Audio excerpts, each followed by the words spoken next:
Alright guys, welcome to your 24th tutorial, and in this video I'm going to show you guys how to use multiple animations, and I'm going to make it really simple for you guys and show you guys how to achieve some amazing effects using just CSS3, no JavaScript, no PHP, none of that crap. So the first thing I want to do is actually clear both of these things out. The hover box, which is going to happen whenever we roll over our box, and also might as well get rid of this whole thing except block.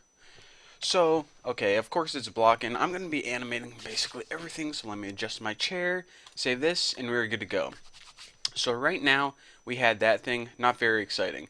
So the very first thing I want to do is, since we're going to be rotating this, I want to set the margin to 150. I think it was 50 before. So I'm just going to put margin 150 pixels auto. That's going to center in the screen and move it down 150.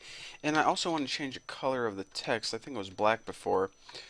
And there we go, that's good right there. And now I might as well give it rounded corners too, because those square corners are not very appealing. This is like the Web 2.0, baby. Rounded corners for life. So WebKit, if you remember this, border radius, I believe that's how you spell radius. And I'm just going to give it like 10 pixels, might as well. That seems good to me. Whoa, two W's in what? www.webkit.com? Don't think so. Alright, so the very first thing we want to do is we want to set all the original properties. Now the first property that I'm going to be animating is opacity. And I'm just going to set this to 0.6. Now you don't use like any 0.6 pixels or anything, it's just 0.6. So that's going to make it like kind of transparent. Now I want to set the background color. We'll just give it something simple like red, and we'll be animating it into a nice blue color. So that I want something, not like blue and green because that's kind of close in color. Now I'm going to set the original width. Now the width, I'm just going to go ahead and set this as something small like 120 pixels, and we'll go ahead and we'll grow that later, as well as the height. So the height is going to be 75. So this is pretty much an average sized button of 120 by 75 pixels. And if we go ahead and look at it right now, we can see that, okay, that's our button. When you roll over it, nothing happens. Rounded corners, white text, yada yada yada, all that good stuff. So now what I want to do is I want to set the animation on all the things we're going to animate. So remember, whenever we're working with animations, we write WebKit. I need to shut up while I type this. Transition. Hopefully I spelled that wrong. Oh man, I crack myself up sometimes. Okay, now the first thing we're going to animate is in here. I'm just going to go ahead and write all the properties of the things we're going to change. We're going to change WebKit, transform like before, and we need to write the time of each animation individually. So we're going to transform, we're going to rotate this just like before, and that's what transformation I'm going to use. We're also going to be changing the opacity, and that transition is going to take 2 seconds. We're going to change the background color, and that's going to take 2 seconds. And we're going to change the width of the button, and that's going to take 2 seconds. Everything's going to take 2 seconds, by the way.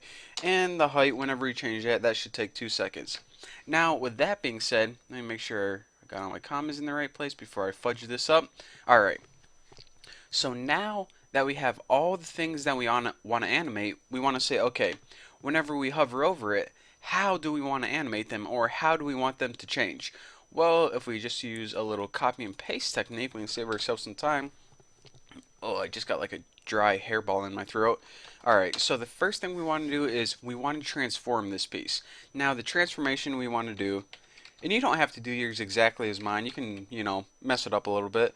But I'm just going to rotate mine 360 degrees, and this is going to spin it in a full circle. Now, the next thing we animated is opacity.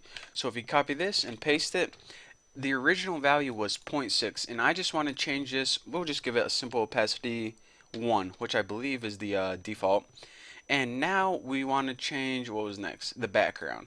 So we'll give it a background of, let me use a cool color that I know of.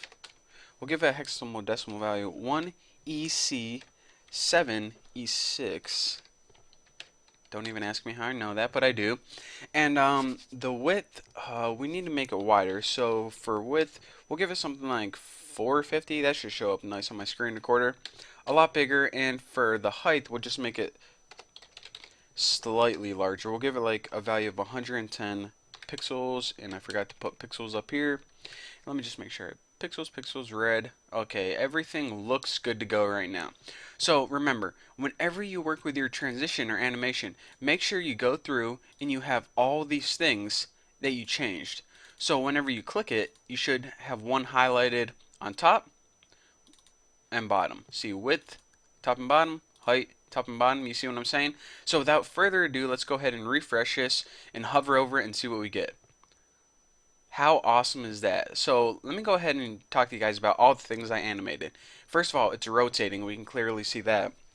The opacity is changing, although that may be a little hard to tell. So let's concentrate on the background, the width, and the height. Now, whenever we roll over this, you can see the background obviously changes.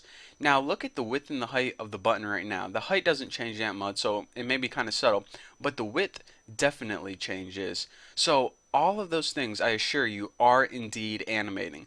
So that is the beauty of CSS3 and how you can make awesome button effects. And if you look at this, check it out. Before, we would need to have some JavaScript code in there and a bunch of functions and another scripting language, and it got to be a whole mess. But how amazingly simple is this, where you can just say, okay, this is what I want to start at, this is what I want to end at, and I'm just telling you how long to animate it right there. It is so easy, even a caveman could do it.